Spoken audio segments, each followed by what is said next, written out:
Morning बच्चों, कैसे हो आप सब। उम्मीद है सभी अच्छे होंगे आप सब लोग।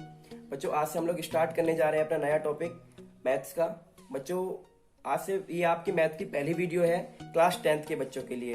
क्लास 9th के बच्चों के लिए भी वीडियो आएंगी। बच्चों मैं धीरे धीरे कॉन्सेप्ट तैयार कर रहा हूँ आपके, थोड़ा सा प्रॉब्लम आती है वीडियोस को बनाने में, लेकिन अभी धीरे धीरे सेटअप लगा रहा हूँ, सारी चीजें आपकी तैयार हो जाएंगी। ठीक है, तो ये आपकी पहले चैप्टर की वीडियो रहेगी। इस वीडियो के अंदर हम लोग डिस्कस करेंगे आज रियल नंबर। ठीक है बच्चों, रियल नंबर क्या चीज है, रियल नंबर से कौन कौन से टॉपिक्स निकलते हैं, ये सारी चीजें हम लोग इस वीडियो के अंदर डिस्कस करेंगे। ठीक है, यानी कि मैथ्स का जो आपका फर्स्ट चैप्टर रहेगा वो हम लोग डिस्कस करेंगे। ठीक है बच्चों, बहुत अच्छे से समझने की कोशिश करनी है आपको। बच्चों मैं आपको बताना चाहूंगा जो मैथ्स है, सभी लोग कुछ बच्चों को मैथ्स से बहुत ज्यादा डर लगता है कि मैथ्स बहुत हार्ड है, लेकिन बच्चों ठीक है, देखो कोई भी चीज हार्ड कब होती है, जिस चीज की हम लोग प्रैक्टिस नहीं करते हैं, ठीक है, वो चीज हमारे लिए हार्ड हो जाती है। तो मैं आपको एक चीज बताना चाहता हूँ बच्चों, मैथ्स का एक यूनिक कॉन्सेप्ट क्या है कि बच्चों जब तक आप मैथ्स की जितनी ज्यादा प्रैक्टिस करेंगे, यानी कि अगर आप मैथ्स को क्या आपने पढ़ लिया, ठीक है, मैंने आपको पढ़ाया, आपने पढ़ लिया, बस इतना काफी नहीं है मैथ्स के लिए। मैथ्स मांगता है बच्चों प्रैक्टिस। जितनी ज्यादा आप मैथ्स में प्रैक्टिस करेंगे उतना ज्यादा आपका जो है रिजल्ट आपको मिलेगा। ठीक है, इवन अगर मैं और सब्जेक्ट की बात करूं तो वो इतने प्रैक्टिस नहीं मांगते हैं जितने ज्यादा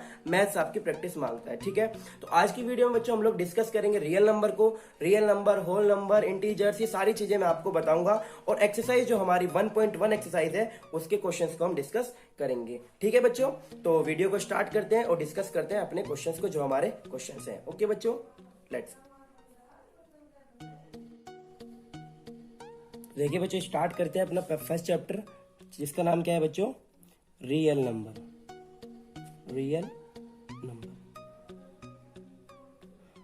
बच्चों देखिए, थोड़ा सा ना मुझे अभी इसका आइडिया नहीं है कैमरे का और इसको बनाने का ट्राइपॉड से वीडियो, लेकिन धीरे धीरे सीख जाऊंगा। तो आपको थोड़ा सा मैनेज करना पड़ेगा, थोड़ा सा समझने की कोशिश करनी पड़ेगी चीजों को। ठीक है, लेकिन मैं जो चीज आपको समझाऊंगा वो आपको बिल्कुल क्लियर करके समझाऊंगा। ठीक है बच्चों, जैसे कि आपने एक फर्स्ट वर्ड पढ़ा रियल नंबर। बच्चों रियल नंबर क्या है, देखो मैं आपको बताना चाहता हूँ रियल नंबर क्या है। बच्चों जितने भी नंबर्स को आप जानते हो, जो भी नंबर आपको पता है, वो ही रियल नंबर है। मैं बात करूं आपको 1, 2, 3, 4, ठीक है, इवन 0, -1, -2, √3, बच्चों √5, √7, कुछ भी अगर आप डिजिट लिख लो बच्चों, ये सारी जो डिजिट है बच्चों जो आपको दिख रही हैं, जिन डिजिट्स को आप लिख पा रहे हो, तो ये सारी डिजिट्स बच्चों क्या कहलाती हैं, रियल नंबर कहलाती हैं। ठीक है बच्चों, अब यानी कि सारी डिजिट जो हमें पता है वो रियल नंबर है।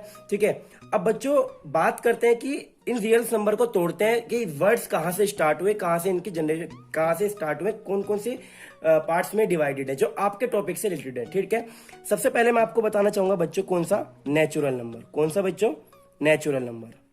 देखिए नेचुरल नंबर क्या होता है बच्चों, राइटिंग पे मत जाइएगा, मैथ्स के टीचर है। ठीक है, तो बच्चों नेचुरल नंबर जो होते हैं बच्चों वो हमारे होते हैं 1, 2, 3, 4, 5 up to so on infinite. Infinite मतलब बच्चों जहां तक हम काउंटिंग कर सकते हैं वहां तक जो है हम लोग क्या बोलते हैं, इनफाइनाइट बोलते हैं उस चीज को। जैसे कि 2 करोड़, 4 करोड़, 5 करोड़, 10 अरब, तो जहां तक भी ये डिजिट जा सकते हैं उसे हम लोग बोलते हैं इनफाइनाइट। ठीक है, तो समझ में आया बच्चों, नेचुरल नंबर कौन से हमारे, जिन्हें हम लोग काउंट कर सकते हैं, जिन्हें हम लोग गिन सकते हैं, यानी कि प्राकृतिक जो हमारे नंबर है। ठीक है, क्लियर हुआ बच्चा आपको ये चीज। उसके बाद देखिए नेचुरल नंबर आपको समझ में आया। नेचुरल नंबर के बाद आता है बच्चों क्या, होल नंबर। कौन सा नंबर बच्चों, होल नंबर। बच्चों ये सारा बेसिक सा डिस्कस करने के बाद हम लोग डिस्कस करेंगे, आप देख रहे होंगे यहाँ पे मैंने बुक रखी हुई है आपकी, एक्सरसाइज 1.1 को डिस्कस करेंगे बहुत अच्छे से। ठीक है, तो पहले थोड़ा सा बेसिक क्लियर कर लेते हैं। होल नंबर क्या होता है बच्चों, बस होल नंबर में हमें क्या करना है, नेचुरल नंबर में एक जीरो को ऐड करना है। यानी कि अगर मैं इन डिजिट्स के अंदर जीरो और ऐड कर लू, 0, 1, 2, 3, 4, 5 अप टू सोन इनफाइनाइट, तो बच्चों ये क्या कहलाते हैं, हमारे होल नंबर्स कहलाते हैं। ठीक है, उसके बाद बच्चों जो हमारा नेक्स्ट आता है वो आता है क्या, इंटीजर्स। क्या कहलाते हैं, इंटीजर्स। ठीक है बच्चों, स्पेलिंग पे ना जाइएगा, इंग्लिश मैथ्स के टीचर हैं, स्पेलिंग गलत हो सकती है। तो बच्चों इंटीजर्स क्या होते हैं बच्चों हमारे, देखिए आपको नेचुरल नंबर समझ में आ गए, होल नंबर समझ में आ गए, इंटीजर्स देखिए बच्चों, अगर मैं यहां से इस पॉइंट को डिस्कस करूं 0, 1, 2, 3, 4 अप टू सोन इनफाइनाइट, ये बच्चों आपको पता है ये हमारे कौन से नंबर है, होल नंबर है। अगर यहां से बात करूं, इसको यहां से ब्रेक करूं तो ये कौन से नंबर है, नेचुरल नंबर है, और इसको ऐड कर लूं तो होल नंबर है। अब बच्चों इसके वापस आते हैं हम, यहां पे क्या आएगा, -1, -2, -3, -4। अगर इन सारे नंबर को मैं लास्ट तक लेके जाऊं तो ये भी कहां तक जाएगा बच्चों, इनफाइनाइट तक जाएगा। ठीक है, तो आपको ये समझ में आया। माइनस इनफाइनाइट, ये इनफाइनाइट से लेके यहां तक जो है जितने भी सारे डिजिट्स हैं ये सारे क्या कहलाते हैं बच्चों, इंटीजर्स कहलाते हैं। ठीक है, ये सारे क्या है बच्चों, इंटीजर्स हैं। अब बात करते हैं बच्चों, देखिए एक आपके टॉपिक में वैसे है नहीं अभी ये रेशनल नंबर्स, अभी आपकी इस एक्सरसाइज में कोई जरूरत नहीं पड़ेगी, लेकिन फिर भी मैं आपको बता सकता हूं, मतलब बता देता हूं कि रेशनल नंबर्स क्या होते हैं बच्चों। रेशनल नंबर कुछ नहीं है, एक फॉर्म होती है P upon Q. P upon Q मतलब कोई भी डिजिट्स में मान लेता हूं पी अपॉन क्यू, तो पी अपॉन क्यू की फॉर्म में अगर कोई डिजिट लिखी है तो उसे हम बोल देते हैं क्या, रेशनल नंबर्स। यहां पे एक कंडीशन है बच्चों, क्या होगी, क्या कंडीशन, कि क्यू जो है कभी भी जीरो के इक्वल नहीं होगा। क्यू कभी भी जीरो के इक्वल नहीं होगा, इस कंडीशन को हमेशा याद हमें रखना है कि q not is equal to zero. अगर अब मैं बात करूं रेशनल नंबर्स की, कौन कौन से रेशनल नंबर्स होंगे हमारे, तो बच्चों देखिए कौन कौन से हो जाएंगे हमारे रेशनल नंबर्स। देखिए अगर मैं मानू 2, तो 2 हमारा रेशनल नंबर है। आप पूछेंगे 2 है या नहीं है, क्योंकि 2 तो सिर्फ एक ही डिजिट लिखी है, लेकिन बच्चों इसके नीचे मैं 1 लिख सकता हूं। तो यानी कि ये आपकी p की वैल्यू, ये आपकी q की वैल्यू, तो ये p अपॉन q की फॉर्म हो गई, तो ये आपका रेशनल नंबर हो गया। 3 लिख लो, 4 लिख लो, तो ये सारे क्या है आपके बच्चों, ये सब रेशनल नंबर्स हैं। अगर मैं माइनस में बात करूं, -1/2, तो ये भी आपका रेशनल नंबर है। यानी कि अगर आपने इस चीजों से क्या शो किया कि जो p अपॉन क्यू है हमारा, ये कोई भी हमारा जो है क्या होना चाहिए, इंटीजर्स होना चाहिए। p और जो q है ये भी इंटीजर होना चाहिए। ये इंटीजर्स तो होने चाहिए जो q है हमारा बस, लेकिन क्या नहीं होना चाहिए, q not is equal to zero. सारे इंटीजर्स को q फॉलो करता है, लेकिन जो है जीरो को फॉलो नहीं करता है। यानी कि आपकी एक 2 फॉर्म होती हैं, उन 2 फॉर्म्स को मैं लिख के दिखाता हूं बच्चों, कि एक तो होता है बच्चों क्या, 0 अपॉन, अगर मैं x लिख लूं या कोई डिजिट लिख लूं, या फिर मैं लिख लेता हूं कि 0/1, तो बच्चों जो इसकी वैल्यू होती है वो तो होती है हमारी 0 के इक्वल। ठीक है, ये तो चीज हम लोग सॉल्व कर चुके हैं। लेकिन अगर मैं इस तरीके से लिख दूं 2/0, तो बच्चों इसको पता है, कुछ लोग बता देते हैं कि इनफाइनाइट है, ये इनफाइनाइट नहीं होता बच्चों, इसे हम लोग हिंदी में बोलते हैं अपरिभाषित। अपरिभाषित का मतलब क्या बच्चों, जिसका कोई सॉल्यूशन अभी तक साइंटिस्ट जितने भी मैथ्स के टीचर्स हैं वो नहीं निकाल पाए, यानी कि इसको, इस वैल्यू को अभी तक सॉल्व नहीं कर पाए हैं। ठीक है बच्चों, क्लियर हुई ये चीजें आपको, rational number, natural number, whole number, ये सारी चीजें आपको अच्छे से समझ में आ गई होंगी। ठीक है, जहां तक है आपको ये सारी चीजें क्लियर हो चुकी होंगी, और वैसे भी आपने 9th में सीख लिया होगा, लेकिन मैंने आपको थोड़ा सा रिकॉल कर दिया है, सारी चीजें आपको समझा दी हैं। ठीक है बच्चों, तो वैसे मैं आपको बता, एक इरेशनल नंबर भी होता है बच्चों, कौन सा होता है, इरेशनल नंबर। इरेशनल नंबर भी थोड़ा सा मैं बता देता हूं आपको कि इरेशनल नंबर्स क्या होते हैं।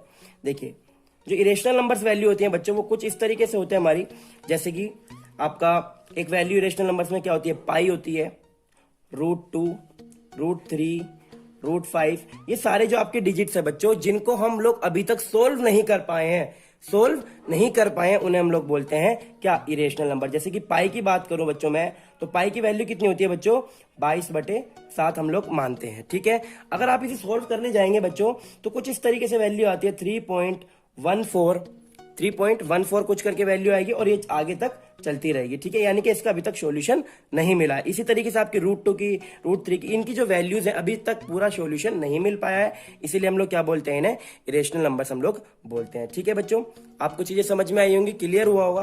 तो अब स्टार्ट करते हैं बच्चों हम लोग आज की अपनी जो एक्सरसाइज है। जैसे कि मैंने आपको बताया था कि हम लोग आज अपनी पहली एक्सरसाइज को डिस्कस करेंगे, तो एक्सरसाइज नंबर 1.1 को हम लोग डिस्कस करेंगे। ठीक है बच्चों, तो देखते हैं बच्चों हम लोग जो हमारी पहली एक्सरसाइज है बच्चों, इसको अच्छे से समझने की कोशिश कीजिएगा, मैं बहुत आराम से आपको समझाऊंगा। देखिए आपने दिख रहा होगा आपको अच्छे साफ, use Euclid's division algorithm to find HCF. देखिए बच्चों आपको एक वर्ड दिखा है यहाँ पे, एचसीएफ। देखिए एचसीएफ तो आप बच्चों 6, 7, 8, 9 सभी क्लासेस में सीखा है आपने, तो एचसीएफ तो आपको निकालना आता है, बहुत सारे मेथड है एचसीएफ को निकालने के। लेकिन कंडीशन यहाँ पे एक आ गई है, इसने यहाँ पे लिख दिया है यूज यूक्लिड डिवीजन मेथड। हमें ये वाला मेथड यूज करना है, और इस जो क्वेश्चन इसने दिए हैं इनको सॉल्व करना है। ठीक है, तो बच्चों पहले क्वेश्चन को हम लोग डिस्कस करें, तो पहला क्वेश्चन है हमारा बच्चों कुछ इस तरीके से कि 135 एंड 225 का बच्चों हमें क्या बताना है, हमें निकालना तो इसका क्या है, एचसीएफ ही, लेकिन मेथड जो हम लोग यूज करेंगे वो करेंगे बच्चों यूक्लिड डिवीजन मेथड। ठीक है बच्चों, कौन सा मेथड यूज करेंगे, यूक्लिड डिवीजन मेथड का हम लोग यूज करेंगे। ठीक है बच्चों, गर्मी बहुत ज्यादा हो रही है तो मेरा थोड़ा सा हाथ पे पसीना आ गया था, इसलिए मैंने हाथों को साफ किया है। तो बच्चों इसके सॉल्यूशन को डिस्कस करते हैं, देखते हैं सॉल्यूशन क्या होगा हमारा। ठीक है, तो बच्चों देखो मैं आपको एक चीज बताना चाहता हूं पहले इसके सॉल्यूशन से। आपने ये चीज पढ़ी होगी,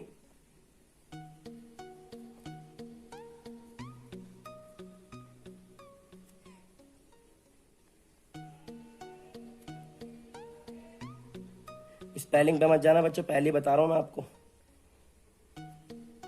हो सकती है कोई स्पेलिंग गलत हो जाए।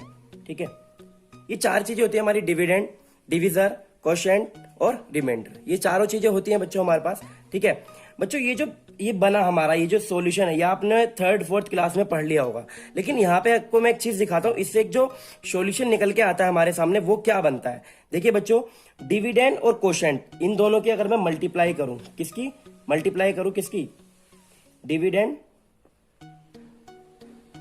एंड कोशेंट की मल्टीप्लाई करूं और बच्चों रिमाइंडर को मैं प्लस कर दूं, क्या, रिमाइंडर को मैं प्लस कर दूं, तो बच्चों जो इन सबका सॉल्यूशन आता है वो आता है डिवीजर।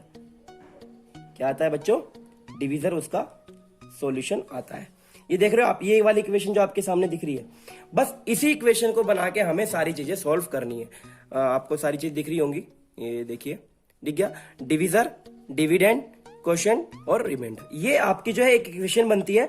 इस इक्वेशन को हम लोग क्या ग्रामर में, सॉरी ग्रामर कह रहा हूँ, इंग्लिश पढ़ाता तो वो चीजें आ गई, तो बच्चों इस चीज को हम लोग फॉलो करते हैं। ठीक है, अब एक चीज हमें देखनी है, सबसे पहले सवाल में हमारे पास 2 डिजिट दी हुई है इसने, 135 एंड 225। ठीक है बच्चों, पहले सवाल को अच्छे समझिएगा, फिर आपको चीजें क्लियर हो जाएंगी। बच्चों पहले हमें इसमें यह देखना है, इस क्वेश्चन के अंदर जो हमें दिया हुआ है कि इसमें हमारी बड़ी डिजिट कौन सी है और छोटी डिजिट कौन सी है। ठीक है, तो आपको दिख रहा होगा 225 जो है वो है क्या, बड़ा है 135 से। ये चीजें आपको क्लियर हो गई। तो बच्चों अब यहाँ पे हम लोग अपना डिवीजन मेथड वाला यूज करते हैं। मैंने यहाँ पे यूज किया डिवीजन। आपको पता है हमेशा बड़ी डिजिट को डिवाइड करते हैं किससे, छोटी डिजिट से। आपको दिख रहा होगा 135 को 2 में मल्टीप्लाई करूंगा तो 270 हो जाएगा, इससे बड़ा हो जाएगा, और बड़े में हम लोग चल नहीं सकते, तो मैंने 1 में मल्टीप्लाई करा, और कितना आया बच्चों हमारा सॉल्यूशन 135। तो बच्चों हमारा रिमाइंडर बचेगा, 5 में से 5 गए 0 और 12 में से 3 गए, कितना बचा 9, ये रिमाइंडर बचा। बच्चों अब ये जो हमने सॉल्व करा, मैं आपको दिखा रहा हूं, ये जो हमारा था पीछे जो ऊपर हमने सॉल्व करा था।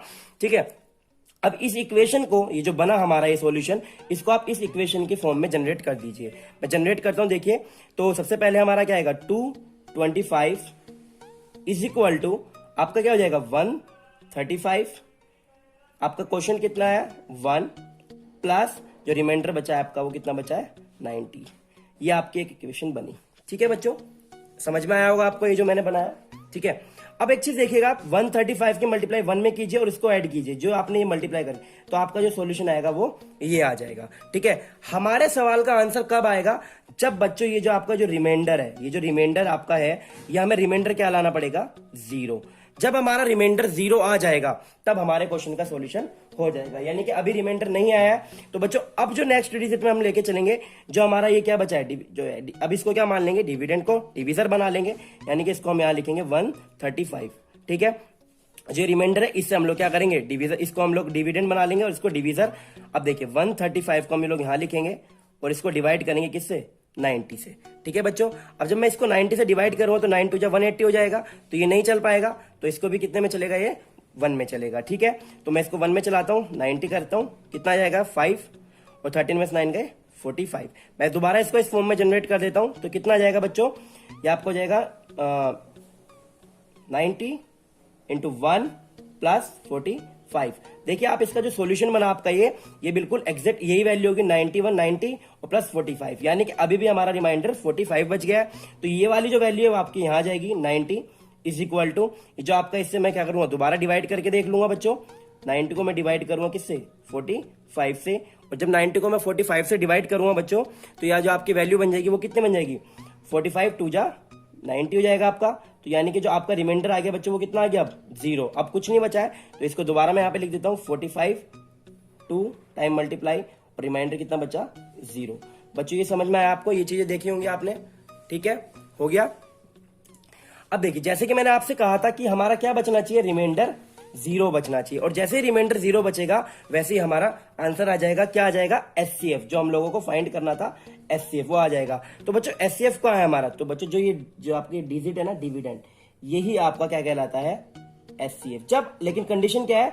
आपका रिमाइंडर जो है इस वाली इक्वेशन में रिमाइंडर जीरो आना चाहिए। जब आपका रिमाइंडर जीरो आ जाए तो आप कह सकते हैं कि जो आपका ये आंसर हो जाएगा। ठीक है, अब लिख सकते हैं हम कि इस स्टेज में जो है क्या, therefore the HCF of 135 and 225 is 45।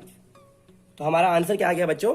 45। या आपको चीजें क्लियर हुई होंगी। मैं बच्चों इससे आसान तरीका कोई सॉल्यूशन नहीं है इसका, क्योंकि देखो एचसीएफ आप बहुत तरीके से निकाल सकते हैं, लेकिन उसने कंडीशन रख दी है कि हमें यूक्लिड डिवीजन मेथड का यूज करना है। ठीक है बच्चों, तो आपको, मेरे को लगता है कि आपको ये चीजें क्लियर हो गई होंगी। ठीक है बच्चों, तो नेक्स्ट हम डिस्कस करते हैं अगले क्वेश्चन को। अगले क्वेश्चन पे चलते हैं।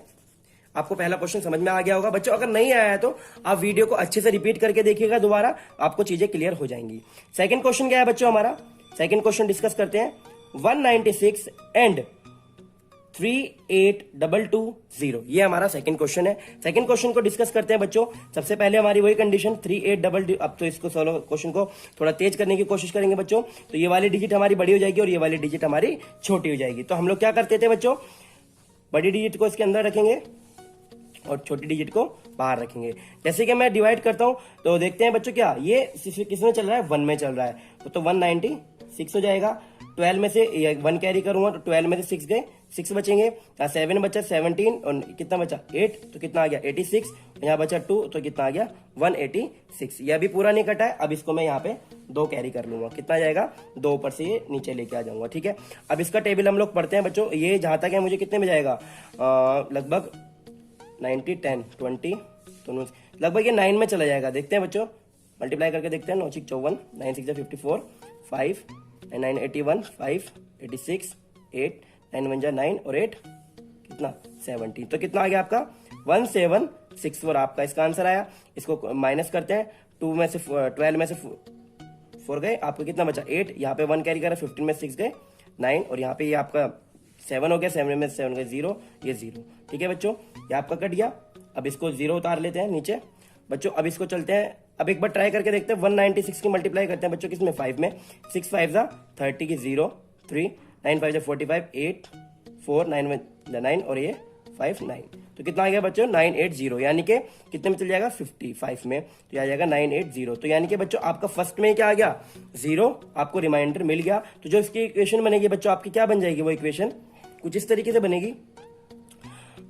196 की मल्टीप्लाई करो 15 में। 196 की मल्टीप्लाई करो किसमें बच्चों? 15 में। आपका जो क्वेश्चन आया वो 15 आया। ठीक है, 15 ही है ना, और यहाँ पे सॉरी बच्चों 15 नहीं आएगा, ये आपने एक रह गया। 195, 9 तो छूट गया था ना बीच में, तो 195 इन दोनों की मल्टीप्लाई करोगे तो बच्चों आपका ये आ जाएगा 0, और ये क्या आ जाएगा आपका? ये जो आपने ये आ जाएगा 38220। तो ये आपकी इक्वेशन बन गई। और जब हमें रिमाइंडर क्या मिल गया? 0, तो ये जो वैल्यू बची बच्चों आपकी, ये वाली वैल्यू क्या कहलाएगी? आपकी एचसीएफ कहलाएगी। आपको क्लियर हुई होंगी चीजें बच्चों? ये क्वेश्चन आपको समझ में आया? तो हमने 2 क्वेश्चन अभी डिस्कस करे हैं। ठीक है, थर्ड क्वेश्चन को मैं बच्चों आपको ये वाले जो थर्ड क्वेश्चन है मैं आपको लिख के दिखाता हूं। 867 एंड 225 बच्चों, इस क्वेश्चन को मैं नेक्स्ट वीडियो में डिस्कस करूंगा। क्यों? क्योंकि मैं चाहता हूं आप इसका सॉल्यूशन करके देखो। आप इसको सॉल्यूशन करके देखना बच्चों, इजी क्वेश्चन है। इसका क्या निकालना है? हमें एचसीएफ निकालना है। यूक्लिड मेथड से आप निकालने की कोशिश करेंगे, जो मैंने आपको मेथड बताया अभी। ठीक है, बहुत अच्छे से ट्राई करने की कोशिश करेंगे। अगर आपसे नहीं होगा, वैसे मैं आपको कराऊंगा इसको भी। ठीक है, तो अगर आपको वीडियो अच्छी लगी है तो बच्चों वीडियो को शेयर कर दो अपने दोस्तों में। और सारे क्वेश्चन मैं आपको जितने भी क्वेश्चन है देखिए, question number 2, question number 3, question number 4, question number 5, ये मैं आपको सारे इसी तरीके से सॉल्व कराऊंगा। ओके बच्चों, मिलते हैं नेक्स्ट वीडियो में। बाय।